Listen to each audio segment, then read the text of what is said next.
Há 20 anos, a Itaú Asset dava mais um passo na inovação dentro do mercado financeiro. Lançávamos o ETF PIBB11, o primeiro ETF do mercado brasileiro.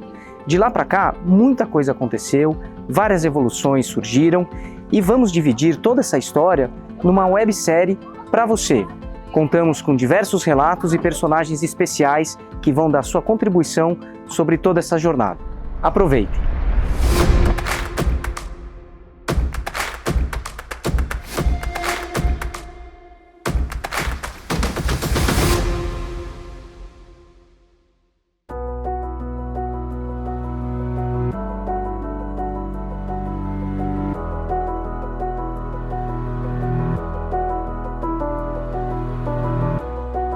O ano de 2002 foi um ano que, para quem acompanhava o mercado, foi de muita transformação. A gente teve um governo novo, a gente tinha um cenário muito negativo para a Bolsa inicialmente, então teve uma reestruturação grande aqui da área de gestão, justamente porque veio também o BBA, que foi o ano que Itaú comprou o BBA. Então, resumindo, a gente tinha um chefe novo. A gente tinha um chefe novo, uma área mais enxuta, e um dia esse chefe novo me chama na sala, lá em 2003, e fala: olha, legal, gosto do jeito que você está caminhando e tal, tenho aqui um projeto para você tocar. Tenho algo que a gente precisa de alguém da gestão envolvido. Você vai ser o cara envolvido, dado que você é uma júnior e já está tocando os produtos indexados que a gente tem aqui com a gente. A gente nem chamava de ETF na prática. Na época a gente chamava realmente de fundo de índice, que era como a legislação chamava. E a gente não tinha ainda tanto desenvolvimento no mercado do produto. Então a gente olhava para o exterior e o primeiro, como se fala, o primeiro book de venda do PIB tinha os dados dos ETFs do exterior. Eles ainda eram razoavelmente pequenos comparáveis ao que eles são hoje. Eles não eram tão conhecidos ou tão líquidos como são hoje. Então era um produto diferente mesmo. Bom, isso aqui era o book da primeira oferta. Era o material que a gente usou quando foi lançado o produto. Era assim que a gente apresentava ele para os investidores institucionais para entrarem. É bem diferente do que a gente tinha até então, porque a gente não costumava fazer oferta de fundo dessa forma, mas tinha aqui todas as informações sobre o produto, o volume da oferta, que a primeira foi de 600 milhões, quem era o vendedor, que era o BNDES-Par, quem eram os bancos que trabalharam com a gente. Então, além do próprio Itaú, você tinha outros bancos que ajudaram a coordenar e estruturar a oferta.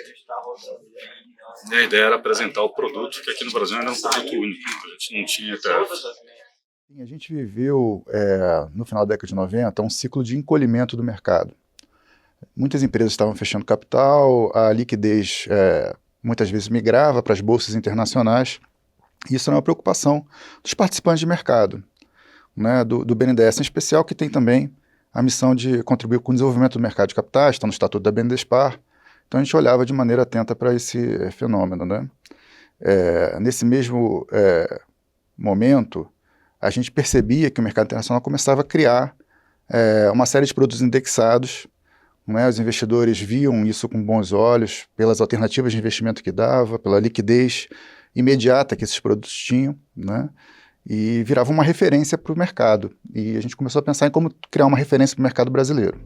A gente, então, começou a conversar com o mercado, né? E decidiu que era importante ter esse produto que ajudasse a reverter também esse cenário. Era uma das muitas ações que foram feitas pelo BNDES, pela Bovespa, pela CVM, para tentar reverter esse cenário.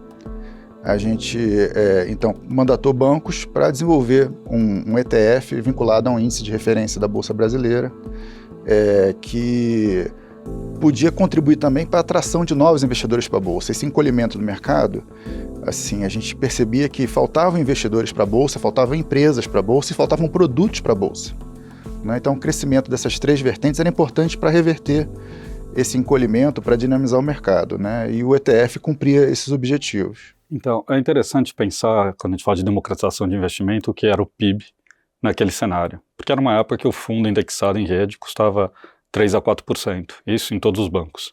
Então a gente tinha taxas muito altas, a gente tinha um mercado que para renda variável era diverso, a gente estava com isso país muito alto lá em 2002, 2003, e nesse cenário o BNDES estava estruturando o produto junto com a intenção de vender a carteira dele. O Brasil, deixou de ter taxa real de 10%, isso deu um boom na Bolsa, né? Deu um boom nos mercados de risco de maneira geral, as pessoas começaram a pensar em crédito privado, em ter mais exposição a ações. Do momento que começou o projeto para o momento que foi feita a oferta, o cenário estava muito mais atrativo. Foi uma oferta muito mais exitosa do que a gente esperava no começo. E tanto funcionou que cerca de 1 ano e meio depois a gente veio com a segunda oferta, que foi muito maior, que foi quando o PIB realmente atingiu mais de 3 bilhões de patrimônio. Em 2004, o Brasil vivia uma inflação de 6%, um juro de 13%, que logo ia virar 19%. E no mundo, os ETFs já existiam há 10 anos, né? Então, o Brasil, ele lançou em 2004 o primeiro ETF, o PIBB11. Foi a iniciativa da Itaú Asset, junto com outros parceiros, que inaugurou esse mercado no Brasil em um ambiente onde não era nada óbvio.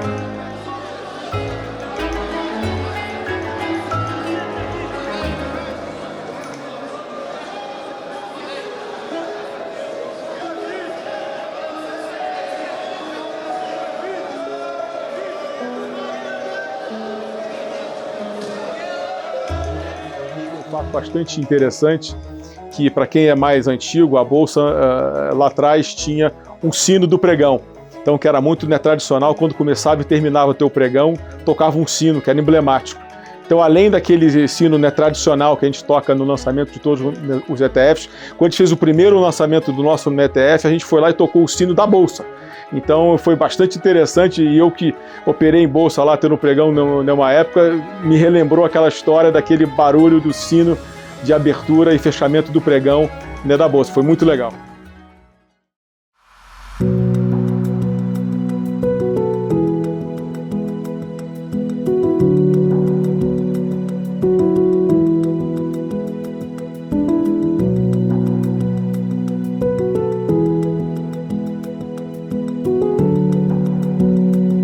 Hoje já é aqui uma realidade no nosso mercado e as pessoas vão falar, nossa, mas quem não conhece ETF não sabe como funciona. Mas à época, né, voltando aí esses anos todos para trás, as pessoas não sabiam o que era o produto e tudo que as pessoas não sabem ou não entendem, se cria ali uma certa desconfiança, né? Então tem aquele medo, vou investir numa coisa, deixa eu ficar onde eu tô ali que eu conheço bem como funciona. Então a gente também teve que vencer essa barreira de explicar como funcionava, para que servia, né? Como usar o fundo indexado em si para compor uma carteira, em que tipo de estratégia faz sentido, quando entrar, quando sair, né? Como você falou aí dos ciclos econômicos.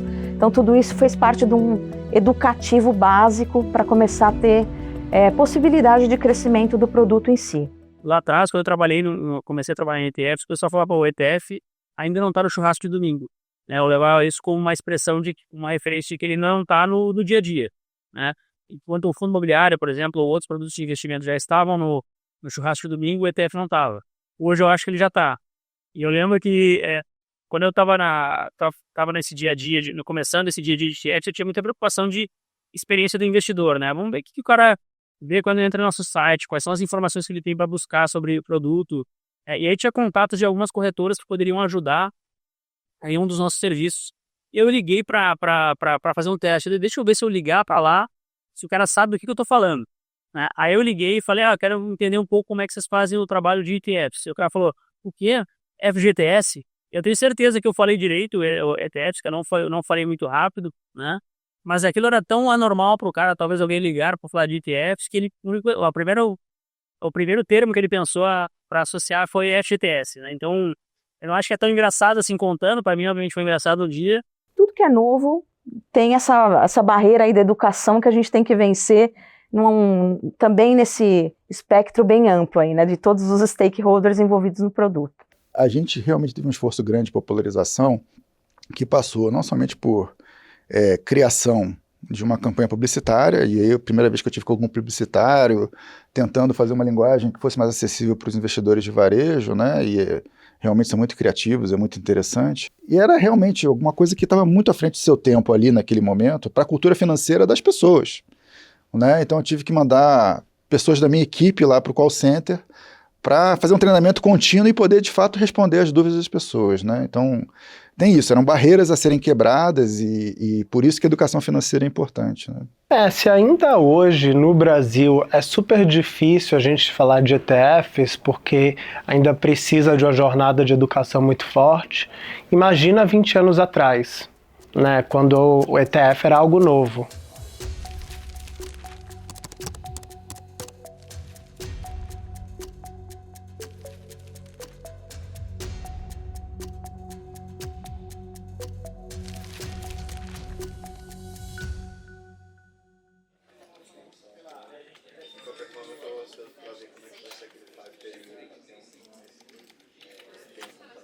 Eu gosto muito de uma teoria que fala que investimento deve ser composto por aquilo que é core e aquilo que é satélite.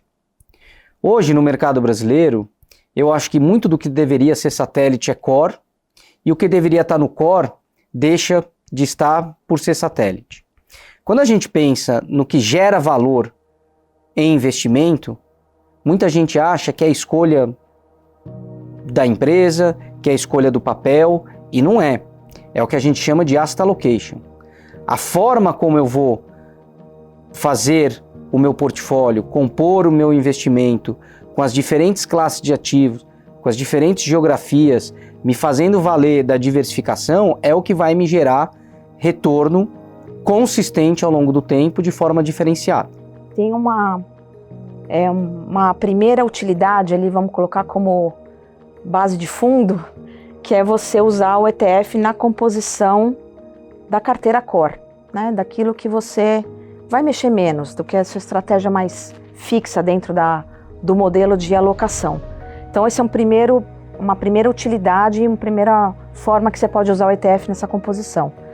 Mas você também pode usar para fazer apostas mais pontuais em alguns temas, em alguns segmentos, em algumas geografias, né? Então eu quero apostar agora em mercado de renda fixa da China, por que não através de um ETF? Isso também tem um caráter transitório dentro dos portfólios, né? Aí em vários momentos, são o que a gente chama de apostas táticas. Então nessa época eu estava em fundo de pensão, você imagina que você tem dezenas de planos diferentes e fazer essa alocação, resolver essa questão das adaptações dos seus mandatos em porções menores era um desafio muito grande. Fazer todos os papéis, por exemplo, da carteira do Ibovespa dentro de 27, 30 fundos era uma coisa muito, muito grande. Então ter um instrumento que fosse líquido, que eu pudesse alugar, que era uma outra fonte de receita, e que eu pudesse entrar e sair rápido, era algo quase mágico para mim. Quando a gente pensa em alocação, faz muito sentido para o cliente ter uma parcela do portfólio alocado em produtos ativos, né, que buscam superar um benchmark, e um pedaço também alocado em fundos passivos.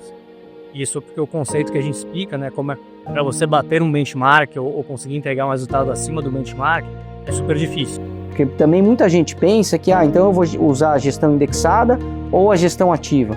O que eu tenho que buscar é o que há de melhor nos dois mundos. E não escolher um ou outro.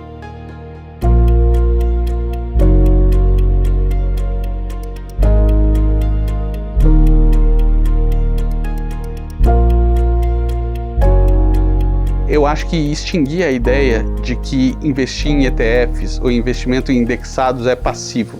Dá para ser muito ativo usando investimentos indexados. Aqui, quando você escolhe investir em small caps, por exemplo, ao invés de investir no Ibovespa, você está tomando uma decisão ativa de investimento. Índices são fundamentais para os ETFs. Então, todo o ETF ele é ligado a um índice. O primeiro índice de mercado foi lançado há 105 anos atrás, né? De 105 anos para cá, o desenvolvimento da indústria de índices foi super expressivo. Hoje tem mais de 3 milhões de índices no mundo. Então, para dar uma ideia do potencial de onde os ETFs podem chegar, né? O beta é uma maneira que a gente tenta separar os diferentes fatores do mercado, pedacinhos do mercado, para a gente tomar decisões de investimento. Então, por exemplo, eu posso escolher o Ibovespa como o beta de renda variável, eu posso escolher o IMAB como o beta de renda fixa, tá? Então a gente pega essas grandes classes de ativos e representa elas por alguma coisa, tá? Então a gente está falando aqui sobre risco de mercado, está chamando de beta. Muita gente fala de gestão passiva. Eu gosto muito de usar a gestão indexada, por quê? Quando a gente fala de gestão passiva, dá a impressão que a gente compra algo e nada acontece. Mas, por exemplo, o nosso ETF de renda variável, que segue o Bovespa, o BOVV11, ele consegue gerar um retorno superior ao Bovespa consistentemente ao longo dos últimos anos. Por quê? porque a gente aluga as ações que estão lá dentro e toda essa receita do aluguel é revertida para você, investidor. Então a gente consegue mais do que compensar a taxa de administração e gerar um retorno. Isso não tem nada de passivo. Tem muita transpiração para fazer isso acontecer.